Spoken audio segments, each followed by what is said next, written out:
Good evening everybody.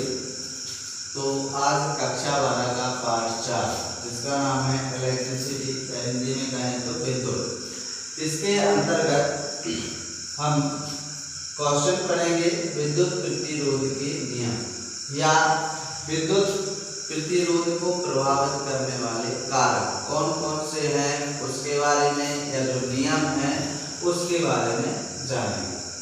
सबसे पहला जो नियम है वो है आपका पदार्थ पर निर्भरता। पदार्थ पर निर्भरता, तो इसके 4 नियम हैं। पहला है पदार्थ पर निर्भरता। पदार्थ पर निर्भरता कैसे प्रभावित करेगा। अब देखो क्या होता है कि तार कई पदार्थों के बनाए जाते हैं। एल्यूमिनियम का अलग है, तांबे का अलग है और दूसरे कई प्रकार के अलग है। तो हर एक तार का अलग अलग अपना अपना एक प्रतिरोध होता है।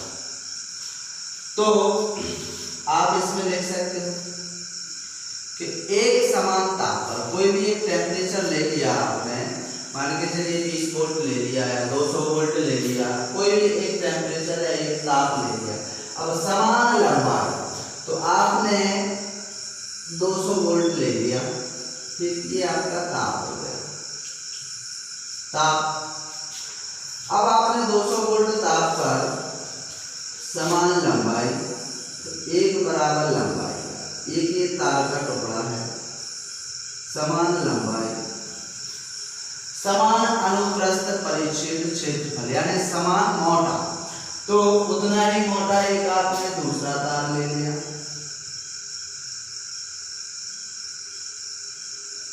तो इनका जो क्षेत्रफल है, जितनी मोटाई है, जितनी इसकी मोटाई है उतनी ही इसकी मोटाई, तो दोनों की मोटाई बराबर है, लंबाई भी कैसी है, बराबर है, थोड़ी सी ज्यादा है, कम कर देता हूं।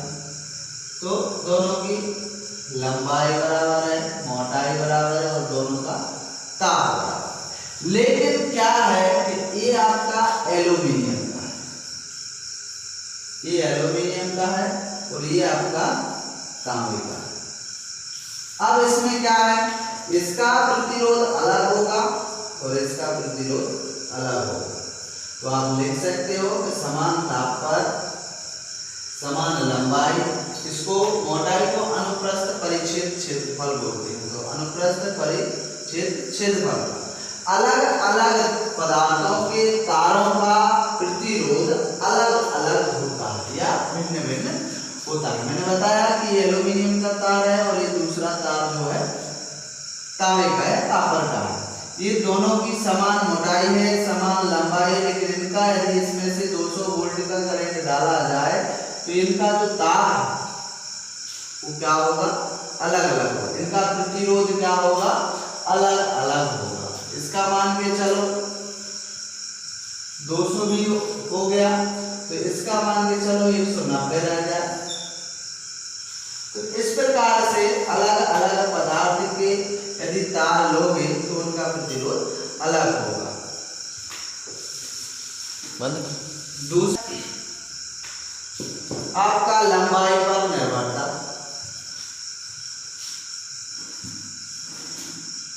लंबाई पर निर्भरता, तो लंबाई पर निर्भरता, तो चालकता प्रतिरोध उसकी लंबाई के अनुक्रमानुपाती। कैसा होता है, अनुक्रमानुपाती, यानी इसके अनुक्रमानुपाती होगा। तो आपको जो दूसरी चीज याद रखनी है, जो चालक का प्रतिरोध है या विद्युत प्रतिरोध का जो अगला नियम है, वो लंबाई के क्या होता है, ये आपकी लंबाई हो गई, ये अनुक्रमानुपाती होगा, अनुक्रमानुपाती। तो यहाँ आप लिख सकते हैं, यार आपका प्रतिरोध हो गया, अनुक्रमानुपाती कौन है, लंबाई। तो ऐसा आप लिख सकते, इसको समीकरण 1 भी मान सकते हो। उसके बाद आपका दूसरा जो है अगला, तो अनुप्रस्थ परिच्छेद के क्षेत्रफल पर, अनुप्रस्थ परिच्छेद के क्षेत्रफल पर। अब अनुप्रस्थ के परिच्छेद के क्षेत्रफल पर अर्थात तो उसकी पूरी मोटाई, ये जो तार है मान के चलिए एक 8 mm का तार है, तो उसकी मोटाई पर, तो ये मोटाई में क्या होता है, उसके व्यतिक्रमानुपाती यानी उसका उल्टा होगा, ये अनुक्रमानुपाती होता है, तो ये क्या होता है, व्यतिक्रमानुपाती। तो चालक का प्रतिरोध अनुप्रस्थ परिच्छेद के क्षेत्रफल का व्यतिक्रमानुपाती होता है। तो इसमें आपको रखना है याद,